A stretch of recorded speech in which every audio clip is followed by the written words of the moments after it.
What kind of framework do you have or have you seen work really well to creating content that really pulls users in?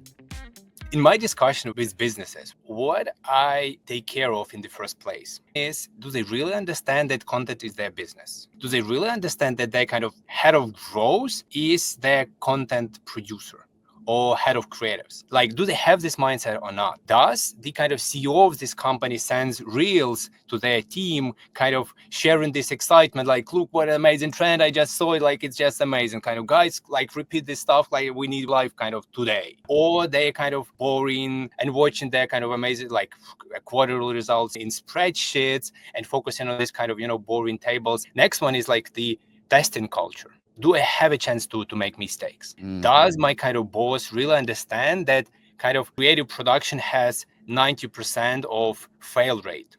It means 80 of 100 creatives I produce actually are totally waste. But I really need that to make kind of a couple of really amazing concepts, because this particular kind of boss are going to be extremely happy when this kind of 20 creatives are going to drive amazing kind of revenue growth for us. It takes probably 60% of overall kind of success. Do you have right people? Do you have right mindset? Do you have right procedure within your team? Another one is like, do you use proper tools? Sensor Tower as library API, or tools which really help you to track competition, help you to track all the kind of rising stars we have on the market right now. And spotting these rising stars and making our response to all these kind of rising trends, let's say in this way, right? Can you react on the market shifts in a kind of fast and in a proper way? Our main goal is to have proper tools which show kind of market dynamic in real time, the first one. Kind of reporting tools. Another one tools is like creators tools. Are we equipped enough to produce content for the trends which we can spot? Are we as fast as we would like to be, right? Thankfully, we have AI. We can actually produce as much creatives as we need very fast, right? Like kind of these processes are kind of fast, which is part of the competition. So it's a kind of important stuff as well. And kind of if we have right people, right tools, next one is to have right procedures and right algorithm within our team, which helps us to actually produce content, right? What does it mean? It means kind of having agile processes, having kind of weekly sprints in terms of production something. So in fact, if to simplify all this stuff, what should we do? We should have weekly sprints, right? When we kind of start in the week with discussion and ideating on what do we have right now in the market? Which ideas do we have in the market? Which ideas do we want to build this particular week? Then we have a couple of weeks to produce all the content which we can produce, and we see kind of reason to produce that.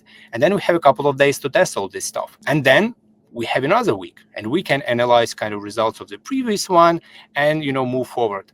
And this is kind of endless story when we are kind of moving in, as it used to call right now, content factory, when we just constantly producing kind of new ideas every day, every week.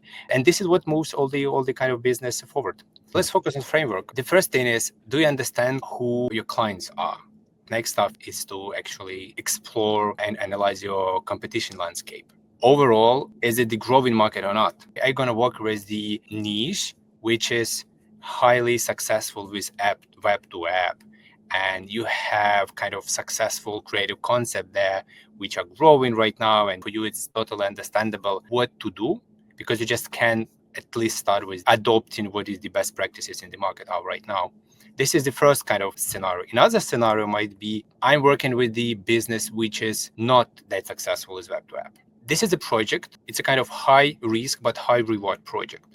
The goal is we are gonna adopt web to app for this particular model. Right now we have no success cases, but we're gonna be the first one. And first one takes all the money. But this task is much more complicated. So let's focus on the first one. When you see kind of strong cases on the market right now, what is your first step? You need to map the competition. Definitely, there are different kind of concepts, different parts of success. The easiest one is web funnels. You just need to understand what your competitors use, kind of what are funnels, quizzes, is it quizzes or another type of content, another type of experience, what are the pricing there. It's very easy to explore because web is very open. You can get everything what is there. Important thing, and I really highlight you to explore, is the experience behind the paywall. You can get a lot of insight there. So you map this part. Another one is to map kind of creative landscape. Which hooks do they use? Which video structures do they use?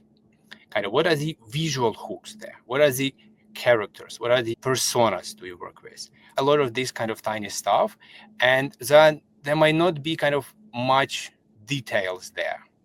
You need to get into details as much as possible, right? To understand what really works for your competitors and why. And for videos, it's very kind of difficult to get if you are not in details. But you need to get all this stuff just to understand what is your starting point in terms of content production. It's much more easier, for instance, to start with niches which are heavy on static creatives, like fasting, because static creative is much more easier to replicate, right? But at the same time, you should be ready to get more competition there, because it's much more easier to replicate for everyone, not only for you. So this is it, to find your entry points for you. What you understand is successful there, and then what you can replicate, right? And then when you kind of replicated something which looks promising for you, the next step is to test, to spend some kind of budget and understand what is your ROI, what is the gap you should address. And then you are the kind of at the stage of the next iteration, addressing this gap. Then you should build kind of your hypothesis, like, okay, I think that I can improve my ROAS because of X. And then you kind of try to, as fast as possible, implement this X, whether it's a new creatives or, I don't know, different pricing strategy. And then you kind of make it live and test again.